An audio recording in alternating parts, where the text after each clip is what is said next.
দাটা আমি অলরেডি হাতে নিয়ে নিয়েছি, এটা মা নেবে কেন জানি না, কাজ করবে আমার মা।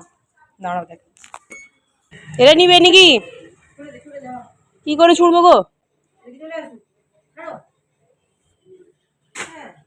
সাবধান। দেখো আমার মা সকাল সকাল এই লটা পাটা গুলো টানছে।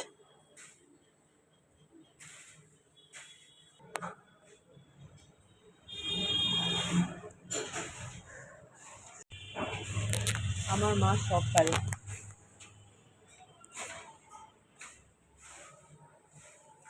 যারা মাথায় কাপড় নিতে পারছে তোর বিয়ের জন্য কি তোর চোর চোর হচ্ছে এটা? না মা কিছু একটা সোনা খুঁজছে। আমাদের এই জায়গাটা পুরো জঙ্গলে পরিপূর্ণ হয়ে গেছে, সেটাই আমার মা পরিষ্কার করছে এখন। মা একাই লেগে পড়েছে।